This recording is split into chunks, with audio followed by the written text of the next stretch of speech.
اور جس طرح انہوں نے خدا کو پہچاننا ناپسند کیا، اسی طرح خدا نے بھی ان کو ناپسندیدہ عقل کے حوالے کر دیا کہ نالائق حرکتیں کریں۔ بس وہ ہر طرح کی ناراستی، بدی، لالچ اور بدخواہی سے بھر گئے اور حسد، خون ریزی، جھگڑے، مکاری اور بغض سے معمور ہو گئے، اور غیبت کرنے والے، بد کو، خدا کی نظر میں نفرتی، اوروں کو بے عزت کرنے والے، مغرور، شیخی باز، بدیوں کے بانی، ماں باپ کے نافرمان، بے وقوف، عہد شکن، طبعی محبت سے خالی اور بے رحم ہو گئے۔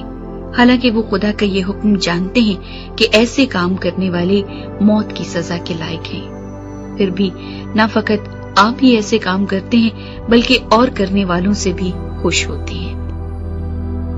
دوسرا باب، خدا کا انصاف۔ پس اے الزام لگانے والے، تو کوئی کیوں نہ ہو، تیرے پاس کوئی عذر نہیں، کیونکہ جس بات کا تو دوسرے پر الزام لگاتا ہے اسی کا تو اپنے آپ کو مجرم ٹھہراتا ہے، اس لیے کہ تو جو الزام لگاتا ہے خود وہی کام کرتا ہے، اور ہم جانتے ہیں کہ ایسے کام کرنے والوں کی عدالت خدا کی طرف سے حق کے مطابق ہوتی ہے۔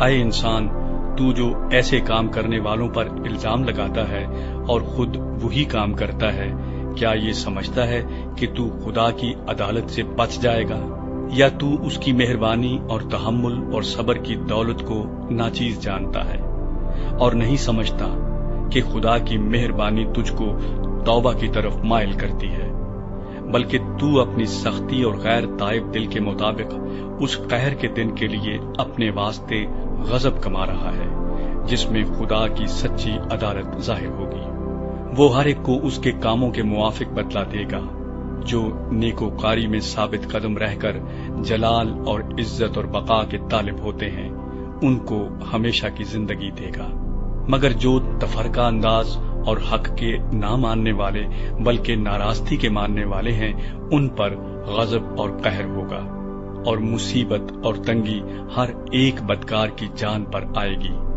پہلے یہودی کی پھر یونانی کی، مگر جلال اور عزت اور سلامتی ہر ایک نیکوکار کو ملے گی، پہلے یہودی کو پھر یونانی کو، کیونکہ خدا کے ہاں کسی کی طرف داری نہیں، اس لیے کہ جنہوں نے بغیر شریعت پائے گناہ کیا وہ بغیر شریعت کے ہلاک بھی ہوں گے، اور جنہوں نے شریعت کے ماتحت ہو کر گناہ کیا ان کی سزا شریعت کے موافق ہوگی، کیونکہ شریعت کے سننے والے خدا کے نزدیک راست باز نہیں ہوتے، بلکہ شریعت پر عمل کرنے والے راست باز ٹھہرائے جائیں گے۔ اس لیے کہ جب وہ قومیں جو شریعت نہیں رکھتی اپنی طبیعت سے شریعت کے کام کرتی ہیں، تو باوجود شریعت نہ رکھنے کے وہ اپنے لیے خود ایک شریعت ہیں، چنانچہ وہ شریعت کی باتیں اپنے دلوں پر لکھی ہوئی دکھاتی ہیں، اور ان کا دل بھی ان باتوں کی گواہی دیتا ہے، اور ان کے باہمی خیالات یا تو ان پر الزام لگاتے ہیں یا ان کو معذور رکھتے ہیں، جس روز خدا میری خوشخبری کے مطابق یسوع مسیح کی معرفت آدمیوں کی پوشیدہ باتوں کا انصاف کرے گا۔ یہودی اور شریعت۔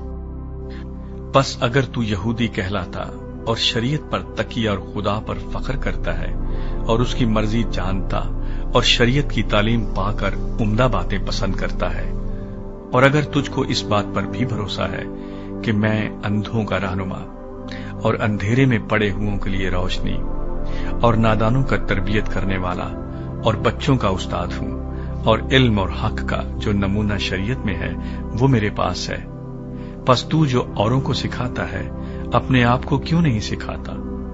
تو جو واز کرتا ہے کہ چوری نہ کرنا، آپ خود کیوں چوری کرتا ہے؟ تو جو کہتا ہے کہ زنا نہ کرنا، آپ خود کیوں زنا کرتا ہے؟ تو جو بتوں سے نفرت رکھتا ہے، آپ خود کیوں مندروں کو لوٹتا ہے؟ تو جو شریعت پر فخر کرتا ہے، شریعت کے عدول سے خدا کی کیوں بے عزتی کرتا ہے؟ کیونکہ تمہارے سبب سے غیر قوموں میں خدا کے نام پر کفر بکا جاتا ہے، چنانچہ یہ لکھا بھی ہے، ختنے سے فائدہ تو ہے بشرطے کہ تو شریعت پر عمل کرے، لیکن جب تو نے شریعت سے عدول کیا تو تیرا ختنہ نامختونی ٹھہرا۔ بس اگر نامختون شخص شریعت کے حکم پر عمل کرے تو کیا اس کی نامختونی ختنے کے برابر نہ گنی جائے گی؟ اور جو شخص قومیت کے سبب سے نامختون رہا اگر وہ شریعت کو پورا کرے تو کیا تجھے جو باوجود کلام اور ختنے کے شریعت سے عدول کرتا ہے قصوروار نہ ٹھہرائے گا؟ کیونکہ وہ یہودی نہیں جو ظاہر کا ہے، اور نہ وہ ختنہ ہے جو ظاہری اور جسمانی ہے، بلکہ یہودی وہی ہے جو باطن میں ہے، اور ختنہ وہی ہے جو دل کا اور روحانی ہے، نہ کہ لفظی۔ ایسے کی تعریف آدمیوں کی طرف سے نہیں بلکہ خدا کی طرف سے ہوتی ہے۔ تیسرا باب، بس یہودی کو کیا فوقیت ہے اور ختنے سے کیا فائدہ؟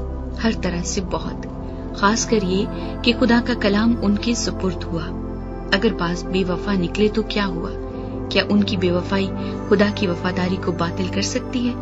ہرگز نہیں، بلکہ خدا سچا ٹھہرے اور ہر ایک آدمی جھوٹا۔ چنانچہ لکھا ہے کہ تو اپنی باتوں میں راست باز ٹھہرے اور اپنے مقدمے میں فتح پائے۔ اگر ہماری ناراضگی خدا کی راست بازی کی خوبی کو ظاہر کرتی ہے تو ہم کیا کہیں؟ کیا یہ کہ خدا بے انصاف ہے جو غضب نازل کرتا؟ میں یہ بات انسان کی طرح کہتا ہوں، ہرگز نہیں، ورنہ خدا کیوں کر دنیا کا انصاف کرے گا؟ اگر میرے جھوٹ کے سبب سے خدا کی سچائی اس کے جلال کے واسطے زیادہ ظاہر ہوئی تو پھر کیوں گناہگار کی طرح مجھ پر حکم دیا جاتا ہے؟ اور ہم کیوں برائی نہ کریں تاکہ بھلائی پیدا ہو؟ چنانچہ ہم پر یہ تہمت لگائی بھی جاتی ہے اور بعض کہتے ہیں کہ ان کا یہی معقولہ ہے، مگر ایسوں کا مجرم ٹھہرنا انصاف ہے۔ کوئی راست باز نہیں۔ پس کیا ہوا؟ کیا ہم کچھ فضیلت رکھتے ہیں؟ بالکل نہیں، کیونکہ ہم یہودیوں اور یونانیوں دونوں پر بیشتر ہی یہ الزام لگا چکے ہیں کہ وہ سب کے سب گناہ کے ماتحت ہیں۔ چنانچہ لکھا ہے کہ کوئی راست باز نہیں، ایک بھی نہیں، کوئی سمجھدار نہیں، کوئی خدا کا طالب نہیں، سب گمراہ ہیں، سب کے سب نکمے بن گئے، کوئی بھلائی کرنے والا نہیں، ایک بھی نہیں۔ ان کا گلا کھلی ہوئی قبر ہے، انہوں نے اپنی زبانوں سے فریب دیا، ان کے ہونٹوں میں سانپوں کا زہر ہے، ان کا منہ لعنت اور کڑواہٹ سے بھرا ہے، ان کے قدم خون بہانے کے لیے تیز رو ہیں، ان کی راہوں میں تباہی اور بدحالی ہے، اور وہ سلامتی کی راہ سے واقف نہ ہوئے، ان کی آنکھوں میں خدا کا خوف نہیں۔ اب ہم جانتے ہیں کہ شریعت جو کچھ کہتی ہے ان سے کہتی ہے جو شریعت کے ماتحت ہیں، تاکہ ہر ایک کا منہ بند ہو جائے اور ساری دنیا خدا کے نزدیک سزا کے لائق ٹھہرے، کیونکہ شریعت کے اعمال سے کوئی بشر اس کے حضور راست باز نہیں ٹھہرے گا، اس لیے کہ شریعت کے وسیلے سے تو گناہ کی پہچان ہی ہوتی ہے۔ خدا ہمیں کس طرح راست ٹھہراتا ہے؟ مگر اب شریعت کے بغیر خدا کی ایک راست بازی ظاہر ہوئی ہے، جس کی گواہی شریعت اور نبیوں سے ہوتی ہے، یعنی خدا کی وہ راست بازی جو یسوع مسیح پر ایمان لانے سے سب ایمان لانے والوں کو حاصل ہوتی ہے، کیونکہ کچھ فرق نہیں، اس لیے کہ سب نے گناہ کیا اور خدا کے جلال سے محروم ہے، مگر اس کے فضل کے سبب سے اس مخلصی کے وسیلے سے جو مسیح یسوع میں ہے مفت راست باز ٹھہرائے جاتے ہیں۔ اسے خدا نے اس کے خون کے باعث ایک ایسا کفارہ ٹھہرایا جو ایمان لانے سے فائدہ مند ہو، تاکہ جو گناہ بیشتر ہو چکے تھے اور جن سے خدا نے تحمل کر کے طرح دی تھی ان کے بارے میں وہ اپنی راست بازی ظاہر کرے، بلکہ اسی وقت اس کی راست بازی ظاہر ہو تاکہ وہ خود بھی عادل رہے اور جو یسوع پر ایمان لائے اس کو بھی راست باز ٹھہرانے والا ہو۔ بس فخر کہاں رہا؟ اس کی گنجائش ہی نہیں۔ کون سی شریعت کے سبب سے؟ کیا اعمال کی شریعت سے؟ نہیں، بلکہ ایمان کی شریعت سے۔ چنانچہ ہم یہ نتیجہ نکالتے ہیں کہ انسان شریعت کے اعمال کے بغیر ایمان کے سبب سے راست باز ٹھہرتا ہے۔ کیا خدا صرف یہودیوں ہی کا ہے، غیر قوموں کا نہیں؟ بے شک غیر قوموں کا بھی ہے، کیونکہ ایک ہی خدا ہے جو مختونوں کو بھی ایمان سے اور نامختونوں کو بھی ایمان ہی کے وسیلہ سے راست باز ٹھہرائے گا۔ بس کیا ہم شریعت کو ایمان سے باطل کرتے ہیں؟ ہرگز نہیں، بلکہ شریعت کو قائم رکھتے ہیں۔ چوتھا باب، ابراہیم کی مثال۔ پس ہم کیا کہیں کہ ہمارے جسمانی باپ ابراہیم کو کیا حاصل ہوا؟ کیونکہ اگر ابراہیم اعمال سے راست باز ٹھہرایا جاتا تو اس کو فخر کی جگہ ہوتی، لیکن خدا کے نزدیک نہیں۔ کتاب مقدس کیا کہتی ہے؟ یہ کہ ابراہیم خدا پر ایمان لایا اور یہ اس کے لیے راست بازی گنا گیا۔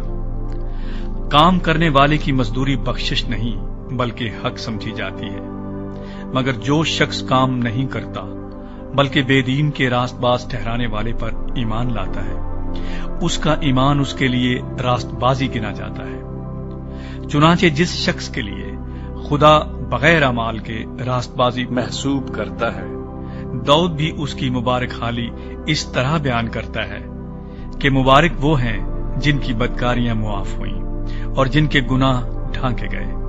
مبارک وہ شخص ہے جس کے گناہ خداوند محسوب نہ کرے گا۔ پس کیا یہ مبارک بادی مختونوں ہی کے لیے ہے یا نامختونوں کے لیے بھی؟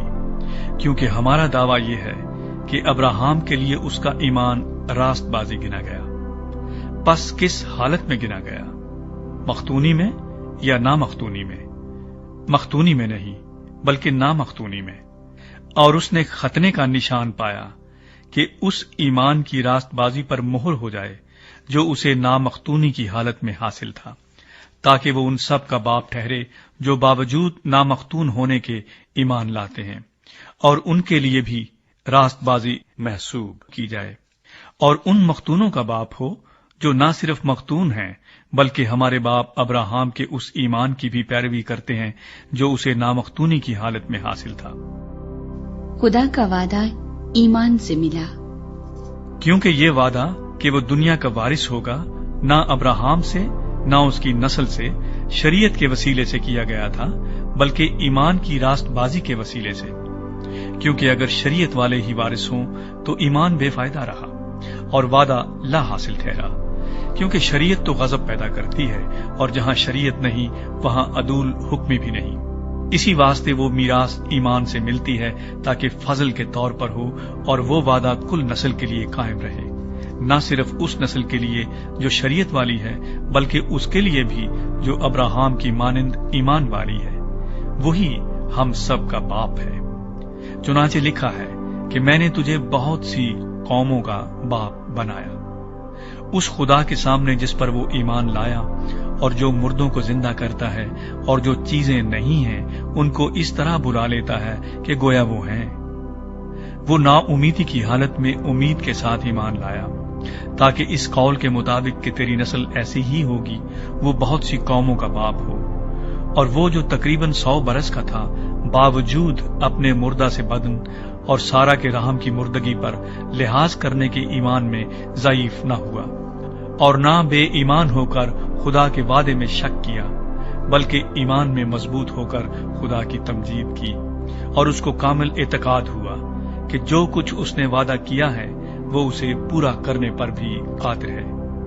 اسی سبب سے یہ اس کے لیے راست بازی گنا گیا۔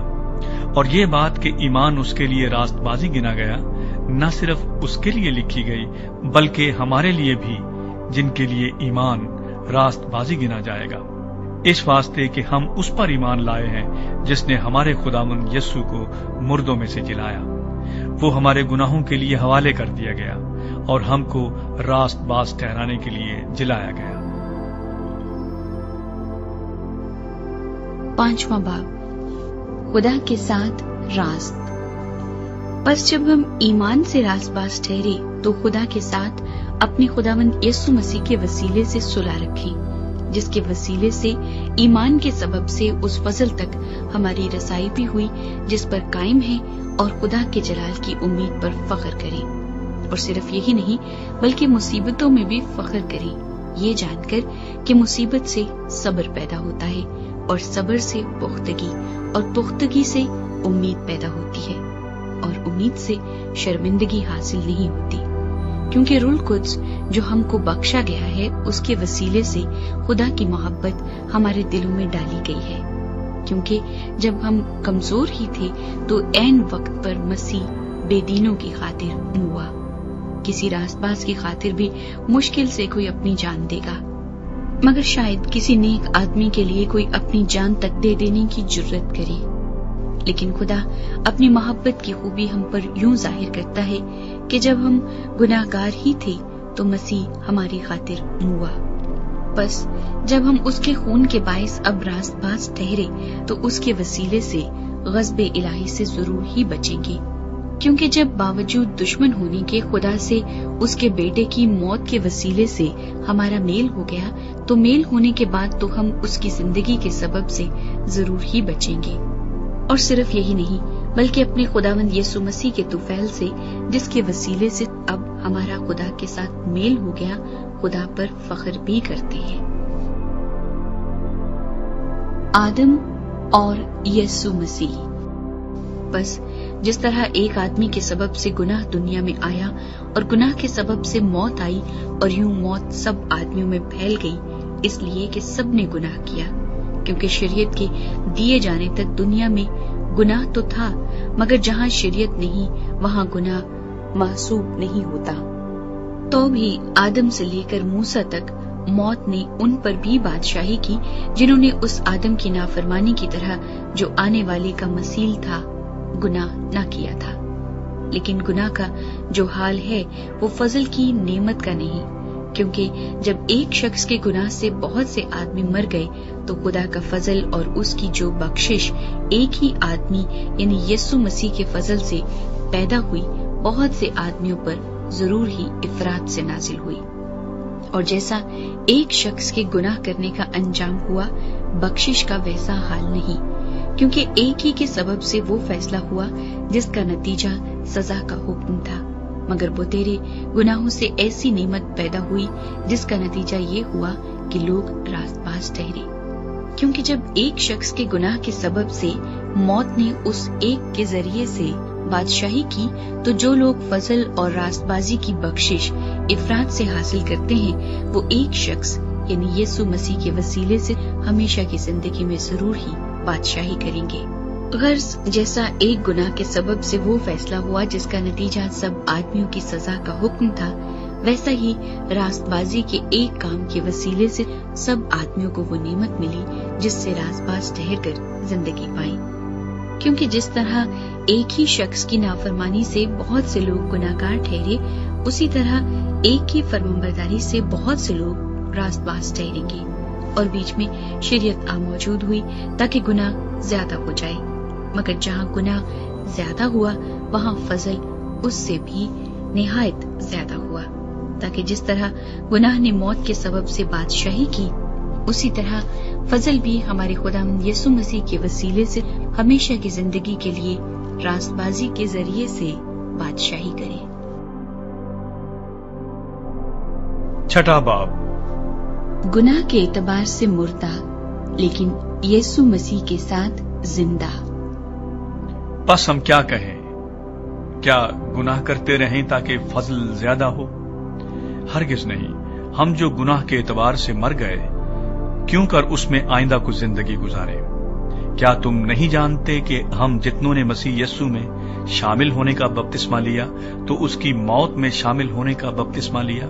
پس موت میں شامل ہونے کے بپتسمے کے وسیلے سے ہم اس کے ساتھ دفن ہوئے، تاکہ جس طرح مسیح باپ کے جلال کے وسیلے سے مردوں میں سے جلایا گیا، اسی طرح ہم بھی نئی زندگی میں چلے۔ کیونکہ جب ہم اس کی موت کی مشابہت سے اس کے ساتھ پیوستہ ہو گئے تو بے شک اس کے جی اٹھنے کی مشابہت سے بھی اس کے ساتھ پیوستہ ہوں گے۔ چنانچہ ہم جانتے ہیں کہ ہماری پرانی انسانیت اس کے ساتھ اس لیے مصلوب کی گئی کہ گناہ کا بدن بیکار ہو جائے، تاکہ ہم آگے کو گناہ کی غلامی میں نہ رہیں، کیونکہ جو موا وہ گناہ سے بری ہوا، پس جب ہم مسیح کے ساتھ موئے تو ہمیں یقین ہے کہ اس کے ساتھ جیئیں گے بھی، کیونکہ یہ جانتے ہیں کہ مسیح جب مردوں میں سے جی اٹھا ہے تو پھر نہیں مرنے کا، موت کا پھر اس پر اختیار نہیں ہونے کا، کیونکہ مسیح جو موا گناہ کے اعتبار سے ایک بار موا، مگر اب جو جیتا ہے تو خدا کے اعتبار سے جیتا ہے۔ اسی طرح تم بھی اپنے آپ کو گناہ کے اعتبار سے مردہ مگر خدا کے اعتبار سے مسیح یسوع میں زندہ سمجھو۔ بس گناہ تمہارے فانی بدن میں بادشاہی نہ کرے کہ تم اس کی خواہشوں کے تابع رہو، اور اپنے اعضاء ناراستی کے ہتھیار ہونے کے لیے گناہ کے حوالے نہ کیا کرو، بلکہ اپنے آپ کو مردوں میں سے زندہ جان کر خدا کے حوالے کرو، اور اپنے اعضاء راست بازی کے ہتھیار ہونے کے لیے خدا کے حوالے کرو، اس لیے کہ گناہ کا تم پر اختیار نہ ہوگا، کیونکہ تم شریعت کے ماتحت نہیں بلکہ فضل کے ماتحت ہو۔ راست بازی کی غلام۔ پس کیا ہوا؟ کیا ہم اس لیے گناہ کریں کہ شریعت کے ماتحت نہیں بلکہ فضل کے ماتحت ہیں؟ ہرگز نہیں۔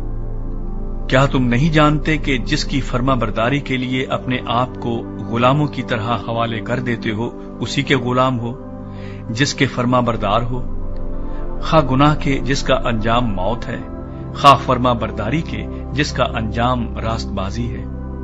لیکن خدا کا شکر ہے کہ اگرچہ تم گناہ کے غلام تھے تو بھی دل سے اس تعلیم کے فرما بردار ہو گئے جس کے سانچے میں تم ڈھالے گئے تھے، اور گناہ سے آزاد ہو کر راست بازی کے غلام ہو گئے۔ میں تمہاری انسانی کمزوری کے سبب سے انسانی طور پر کہتا ہوں، جس طرح تم نے اپنے اعضاء بدکاری کرنے کے لیے ناپاکی اور بدکاری کی غلامی کے حوالے کیے تھے، اسی طرح اب اپنے اعضاء پاک ہونے کے لیے راست بازی کی غلامی کے حوالے کر دو، کیونکہ جب تم گناہ کے غلام تھے تو راست بازی کے اعتبار سے آزاد تھے۔ پس جن باتوں سے تم اب شرمندہ ہو ان سے تم اس وقت کیا پھل پاتے تھے؟ کیونکہ ان کا انجام تو موت ہے، مگر اب گناہ سے آزاد اور خدا کے غلام ہو کر تم کو اپنا پھل ملا، جس سے پاکیزگی حاصل ہوتی ہے، اور اس کا انجام ہمیشہ کی زندگی ہے، کیونکہ گناہ کی مزدوری موت ہے، مگر خدا کی بخشش ہمارے خداوند مسیح یسوع میں ہمیشہ کی زندگی ہے۔ 7واں باب، شادی کی مثال۔ اے بھائیو، کیا تم نہیں جانتے، میں ان سے کہتا ہوں جو شریعت سے واقف ہیں، کہ جب تک آدمی جیتا ہے اسی وقت تک شریعت اس پر اختیار رکھتی ہے۔ چنانچہ جس عورت کا شوہر موجود ہے وہ شریعت کے موافق اپنے شوہر کی زندگی تک اس کے بند میں ہے، لیکن اگر شوہر مر گیا تو وہ شوہر کی شریعت سے چھوٹ گئی۔ بس اگر شوہر کے جیتے جی دوسرے مرد کی ہو جائے تو زانیہ کہلائے گی، لیکن اگر شوہر مر جائے تو وہ اس شریعت سے آزاد ہے، یہاں تک کہ اگر دوسرے مرد کی ہو بھی جائے تو زانیہ نہ ٹھہرے گی۔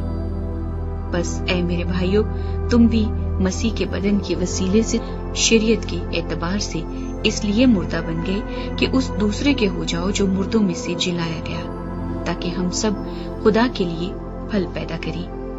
کیونکہ جب ہم جسمانی تھے تو گناہ کی رغبتیں جو شریعت کے باعث پیدا ہوتی تھی موت کا پھل پیدا کرنے کے لیے ہمارے اعضاء میں تاثیر کرتی تھی، لیکن جس چیز کی قید میں تھے اس کے اعتبار سے مر کر اب ہم شریعت سے ایسے چھوٹ گئے کہ روح کے نئے طور پر نہ کہ لفظوں کے پرانے طور پر خدمت کرتے ہیں۔ شریعت اور گناہ۔ پس ہم کیا کہیں؟ کیا شریعت گناہ ہے؟ ہرگز نہیں، بلکہ بغیر شریعت کے میں گناہ کو نہ پہچانتا۔ مثلا اگر شریعت یہ نہ کہتی کہ تو لالچ نہ کر تو میں لالچ کو نہ جانتا، مگر گناہ نے موقع پا کر حکم کے ذریعے سے مجھ میں ہر طرح کا لالچ پیدا کر دیا، کیونکہ شریعت کے بغیر گناہ مردہ ہے۔ ایک زمانے میں شریعت کے بغیر میں زندہ تھا، مگر جب حکم آیا تو گناہ زندہ ہو گیا اور میں مر گیا، اور جس حکم کا منشا زندگی تھا وہی میرے حق میں موت کا باعث بن گیا، کیونکہ گناہ نے موقع پا کر حکم کے ذریعے سے مجھے بہکایا اور اسی کے ذریعے سے مجھے مار بھی ڈالا۔ بس شریعت پاک ہے اور حکم بھی پاک اور راست اور اچھا ہے۔ بس جو چیز اچھی ہے کیا وہ میرے لیے موت ٹھہری؟ ہرگز نہیں، بلکہ گناہ نے اچھی چیز کے ذریعے سے میرے لیے موت پیدا کر کے مجھے مار ڈالا، تاکہ اس کا گناہ ہونا ظاہر ہو اور حکم کے ذریعے سے گناہ حد سے زیادہ مکروہ معلوم ہو۔ انسان کی باطنی کشمکش۔ کیونکہ ہم جانتے ہیں کہ شریعت تو روحانی ہے، مگر میں جسمانی اور گناہ کے ہاتھ بکا ہوا ہوں، اور جو میں کرتا ہوں اس کو نہیں جانتا، کیونکہ جس کا میں ارادہ کرتا ہوں وہ نہیں کرتا، بلکہ جس سے مجھ کو نفرت ہے وہی کرتا ہوں۔ اور اگر میں اس پر عمل کرتا ہوں جس کا ارادہ نہیں کرتا، تو میں مانتا ہوں کہ شریعت خوب ہے۔ بس اس صورت میں اس کا کرنے والا میں نہ رہا، بلکہ گناہ ہے جو مجھ میں بسا ہوا ہے۔ کیونکہ میں جانتا ہوں کہ مجھ میں یعنی میرے جسم میں کوئی نیکی بسی ہوئی نہیں، البتہ ارادہ تو مجھ میں موجود ہے، مگر نیک کام مجھ سے بن نہیں پڑتے۔ چنانچہ جس نیکی کا ارادہ کرتا ہوں وہ تو نہیں کرتا، مگر جس بدی کا ارادہ نہیں کرتا اسے کر لیتا ہوں۔ بس اگر میں وہ کرتا ہوں جس کا ارادہ نہیں کرتا، تو اس کا کرنے والا میں نہ رہا، بلکہ گناہ ہے جو مجھ میں بسا ہوا ہے۔ غرض میں ایسی شریعت پاتا ہوں کہ جب نیکی کا ارادہ کرتا ہوں تو بدی میرے پاس آ موجود ہوتی ہے۔ کیونکہ باطنی انسانیت کی روح سے تو میں خدا کی شریعت کو بہت پسند کرتا ہوں، مگر مجھے اپنے اعضاء میں ایک اور طرح کی شریعت نظر آتی ہے، جو میری عقل کی شریعت سے لڑ کر مجھے اس گناہ کی شریعت کی قید میں لے آتی ہے جو میرے اعضاء میں موجود ہے۔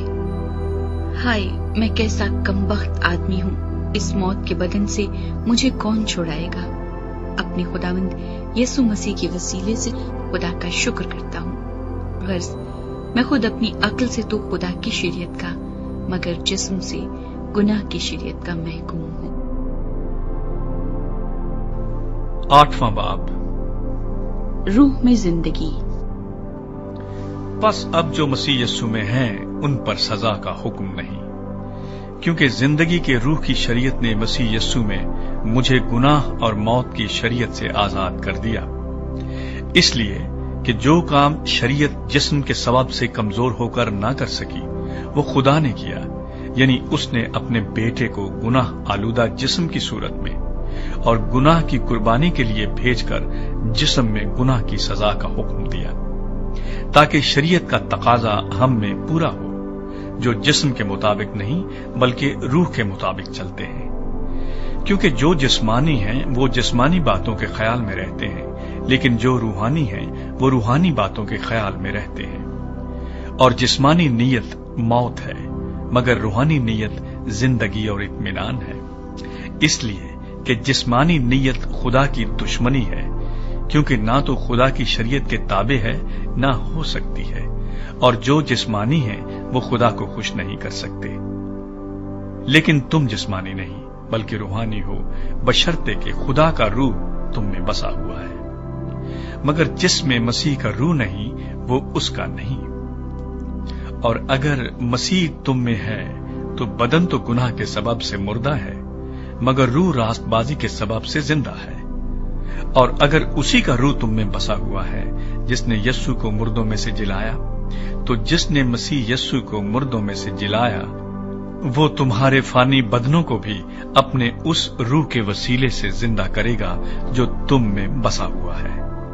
پس اے بھائیو، ہم قرضدار تو ہیں مگر جسم کے نہیں، کہ جسم کے مطابق زندگی گزاریں، کیونکہ اگر تم جسم کے مطابق زندگی گزارو گے تو ضرور مرو گے، اور اگر روح سے بدن کے کاموں کو نیست و نابود کرو گے تو جیتے رہو گے۔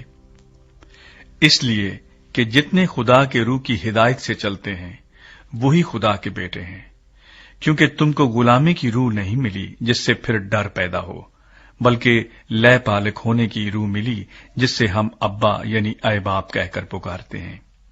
روح خود ہماری روح کے ساتھ مل کر گواہی دیتا ہے کہ ہم خدا کے فرزند ہیں، اور اگر فرزند ہیں تو وارث بھی ہیں، یعنی خدا کے وارث اور مسیح کے ہم میراث، بشرطے کہ ہم اس کے ساتھ دکھ اٹھائیں تاکہ اس کے ساتھ جلال بھی پائیں۔ مستقبل کا جلال۔ کیونکہ میری دانست میں اس زمانے کے دکھ درد اس لائق نہیں کہ اس جلال کے مقابل ہو سکیں جو ہم پر ظاہر ہونے والا ہے، کیونکہ مخلوقات کمال آرزو سے خدا کے بیٹوں کے ظاہر ہونے کی راہ دیکھتی ہے، اس لیے کہ مخلوقات بطالت کے اختیار میں کر دی گئی تھی، نہ اپنی خوشی سے بلکہ اس کے باعث سے جس نے اس کو اس امید پر بطالت کے اختیار میں کر دیا کہ مخلوقات بھی فنا کے قبضے سے چھوٹ کر خدا کے فرزندوں کے جلال کی آزادی میں داخل ہو جائے گی، کیونکہ ہم کو معلوم ہے کہ ساری مخلوقات مل کر اب تک کراہتی ہے اور درد ذہ میں پڑی تڑپتی ہے، اور نہ فقط وہی بلکہ ہم بھی جنہیں روح کے پہلے پھل ملے ہیں آپ اپنے باطن میں کراتے ہیں اور لے پالک ہونے یعنی اپنے بدن کی مخلصی کی راہ دیکھتے ہیں۔ چنانچہ ہمیں امید کے وسیلے سے نجات ملی، مگر جس چیز کی امید ہے جب وہ نظر آ جائے تو پھر امید کیسی؟ کیونکہ جو چیز کوئی دیکھ رہا ہے اس کی امید کیا کرے گا؟ لیکن جس چیز کو نہیں دیکھتے اگر ہم اس کی امید کریں تو صبر سے اس کی راہ دیکھتے ہیں۔ اسی طرح روح بھی ہماری کمزوری میں مدد کرتا ہے، کیونکہ جس طور سے ہم کو دعا کرنا چاہیے ہم نہیں جانتے، مگر روح خود ایسی آہیں بھر بھر کر ہماری شفایت کرتا ہے جن کا بیان نہیں ہو سکتا، اور دلوں کا پرکھنے والا جانتا ہے کہ روح کی کیا نیت ہے، کیونکہ وہ خدا کی مرضی کے موافق مقدسوں کی شفایت کرتا ہے۔ اور ہم کو معلوم ہے کہ سب چیزیں مل کر خدا سے محبت رکھنے والوں کے لیے بھلائی پیدا کرتی ہیں، یعنی ان کے لیے جو خدا کے ارادے کے موافق بلائے گئے، کیونکہ جن کو اس نے پہلے سے جانا ان کو پہلے سے مقرر بھی کیا کہ اس کے بیٹے کے ہم شکل ہوں، تاکہ وہ بہت سے بھائیوں میں پہلا اٹھا ٹھہرے۔ اور جن کو اس نے پہلے سے مقرر کیا ان کو بلایا بھی، اور جن کو بلایا ان کو راست باز بھی ٹھہرایا، اور جن کو راست باز ٹھہرایا ان کو جلال بھی بخشا۔ یسوع مسیح میں خدا کی محبت۔ بس ہم ان باتوں کی بابت کیا کہیں؟ اگر خدا ہماری طرف ہے تو کون ہمارا مخالف ہے؟ جس نے اپنے بیٹے ہی کو دریغ نہ کیا بلکہ ہم سب کی خاطر اسے حوالے کر دیا، وہ اس کے ساتھ اور سب چیزیں بھی ہمیں کس طرح نہ بخشے گا؟ خدا کے برگزیدوں پر کون نالش کرے گا؟ خدا وہ ہے جو ان کو راست باز ٹھہراتا ہے۔ کون ہے جو مجرم ٹھہرائے گا؟ مسیح یسوع وہ ہے جو مر گیا بلکہ مردوں میں سے جی بھی اٹھا اور خدا کی داہنی طرف ہے اور ہماری شفایت بھی کرتا ہے۔ کون ہم کو مسیح کی محبت سے جدا کرے گا؟ مصیبت یا تنگی یا ظلم یا کال یا ننگا پن یا خطرہ یا تلوار؟ چنانچہ لکھا ہے کہ ہم تیری خاطر دن بھر جان سے مارے جاتے ہیں، ہم تو ذبح ہونے والی بھیڑوں کے برابر گنے گئے۔ مگر ان سب حالتوں میں اس کے وسیلے سے جس نے ہم سے محبت کی ہم کو فتح سے بھی بڑھ کر غلبہ حاصل ہوتا ہے، کیونکہ مجھ کو یقین ہے کہ خدا کی جو محبت ہمارے خداوند مسیح یسوع میں ہے اس سے ہم کو نہ موت جدا کر سکے گی، نہ زندگی، نہ فرشتے، نہ حکومتیں، نہ حال کی نہ استقبال کی چیزیں، نہ قدرت، نہ بلندی، نہ پستی، نہ کوئی اور مخلوق۔ 9واں باب، خدا اور اس کے لوگ۔ میں مسیح میں سچ کہتا ہوں، جھوٹ نہیں بولتا، اور میرا دل بھی روح القدس میں گواہی دیتا ہے کہ مجھے بڑا غم ہے اور میرا دل برابر دکھتا رہتا ہے، کیونکہ مجھے یہاں تک منظور ہوتا کہ اپنے بھائیوں کی خاطر جو جسم کی روح سے میری قرابتی ہیں میں خود مسیح سے محروم ہو جاتا۔ وہ اسرائیلی ہیں اور لے پالک ہونے کا حق اور جلال اور عہود اور شریعت اور عبادت اور وعدے انہی کے ہیں، اور قوم کے بزرگ انہی کے ہیں، اور جسم کی روح سے مسیح بھی انہی میں سے ہوا، جو سب کے اوپر اور ابد تک خدائے محمود ہے، آمین۔ لیکن یہ بات نہیں کہ خدا کا کلام باطل ہو گیا، اس لیے کہ جو اسرائیل کی اولاد ہیں وہ سب اسرائیلی نہیں، اور نہ ابراہم کی نسل ہونے کے سبب سے سب فرزند ٹھہرے، بلکہ یہ لکھا ہے کہ اسحاق ہی سے تیری نسل کہلائے گی، یعنی جسمانی فرزند خدا کے فرزند نہیں بلکہ وعدے کے فرزند نسل گنے جاتے ہیں، کیونکہ وعدے کا قول یہ ہے کہ میں اس وقت کے مطابق آؤں گا اور سارا کے بیٹا ہوگا۔ اور صرف یہی نہیں بلکہ ربکا بھی ایک شخص یعنی ہمارے باپ اسحاق سے حاملہ تھی، اور ابھی تک نہ تو لڑکے پیدا ہوئے تھے اور نہ انہوں نے نیکی یا بدی کی تھی کہ اس سے کہا گیا کہ بڑا چھوٹے کی خدمت کرے گا، تاکہ خدا کا ارادہ جو برگزیدگی پر موقوف ہے اعمال پر مبنی نہ ٹھہرے بلکہ بلانے والے پر۔ چنانچہ لکھا ہے کہ میں نے یعقوب سے تو محبت کی مگر عیساؤ سے نفرت۔ پس ہم کیا کہیں؟ کیا خدا کے ہاں بے انصافی ہے؟ ہرگز نہیں، کیونکہ وہ موسیٰ سے کہتا ہے کہ جس پر رحم کرنا منظور ہے اس پر رحم کروں گا، اور جس پر ترس کھانا منظور ہے اس پر ترس کھاؤں گا۔ بس یہ نہ ارادہ کرنے والے پر منحصر ہے نہ دوڑ دھوپ کرنے والے پر، بلکہ رحم کرنے والے خدا پر، کیونکہ کتاب مقدس میں فرعون سے کہا گیا ہے کہ میں نے اسی لیے تجھے کھڑا کیا ہے کہ تیری وجہ سے اپنی قدرت ظاہر کروں اور میرا نام تمام روئے زمین پر مشہور ہو۔ بس وہ جس پر چاہتا ہے رحم کرتا ہے اور جسے چاہتا ہے اسے سخت کر دیتا ہے۔ خدا کا غصہ اور رحم۔ بس تو مجھ سے کہے گا پھر وہ کیوں عیب لگاتا ہے؟ کون اس کے ارادے کا مقابلہ کرتا ہے؟ اے انسان، بھلا تو کون ہے جو خدا کے سامنے جواب دیتا ہے؟ کیا بنی ہوئی چیز بنانے والے سے کہہ سکتی ہے کہ تو نے مجھے کیوں ایسا بنایا؟ کیا کمہار کو مٹی پر اختیار نہیں کہ ایک ہی لوندے میں سے ایک برتن عزت کے لیے بنائے اور دوسرا بے عزتی کے لیے؟ بس کیا تعجب ہے اگر خدا اپنا غضب ظاہر کرنے اور اپنی قدرت آشکارا کرنے کے ارادے سے غضب کے برتنوں کے ساتھ جو ہلاکت کے لیے تیار ہوئے تھے نہایت تحمل سے پیش آیا، اور یہ اس لیے ہوا کہ اپنے جلال کی دولت رحم کے برتنوں کے ذریعے سے آشکارا کری جو اس نے جلال کے لیے پہلے سے تیار کیے تھے، یعنی ہمارے ذریعے سے جن کو اس نے نہ فقط یہودیوں میں سے بلکہ غیر قوموں میں سے بھی بلایا۔ چنانچہ ہوسیہ کی کتاب میں بھی خدا یوں فرماتا ہے کہ جو میری امت نہ تھی اسے اپنی امت کہوں گا، اور جو پیاری نہ تھی اسے پیاری کہوں گا۔ اور ایسا ہوگا کہ جس جگہ ان سے یہ کہا گیا تھا کہ تم میری امت نہیں ہو، اسی جگہ وہ زندہ خدا کے بیٹے کہلائیں گے۔ اور یسایہ اسرائیل کی بابت پکار کر کہتا ہے کہ گو بنی اسرائیل کا شمار سمندر کی ریت کے برابر ہو تو بھی ان میں سے تھوڑے ہی بچیں گے، کیونکہ خداوند اپنے کلام کو تمام اور منقطع کر کے اس کے مطابق زمین پر عمل کرے گا۔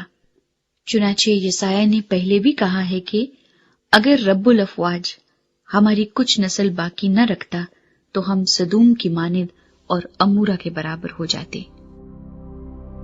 بنی اسرائیل کے لیے پولوس کی دعا۔ پس ہم کیا کہیں؟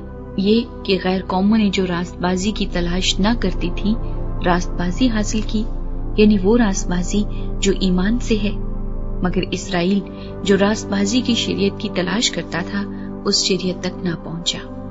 کس لیے؟ اس لیے کہ انہوں نے ایمان سے نہیں بلکہ گویا اعمال سے اس کی تلاش کی۔ انہوں نے اس ٹھوکر کھانے کے پتھر سے ٹھوکر کھائی۔ چنانچہ لکھا ہے کہ دیکھو میں سیون میں ٹھیس لگنے کا پتھر اور ٹھوکر کھانے کی چٹان رکھتا ہوں، اور جو اس پر ایمان لائے گا وہ شرمندہ نہ ہوگا۔ 10واں باب۔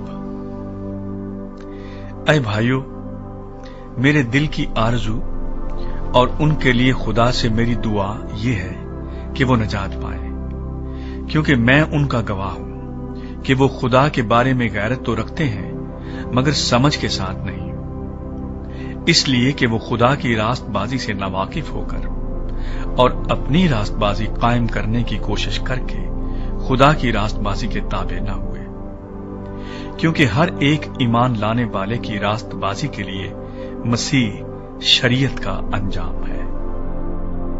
عالمگیر نجات۔ چنانچہ موسیٰ نے یہ لکھا ہے کہ جو شخص اس راست بازی پر عمل کرتا ہے جو شریعت سے ہے وہ اسی کی وجہ سے زندہ رہے گا۔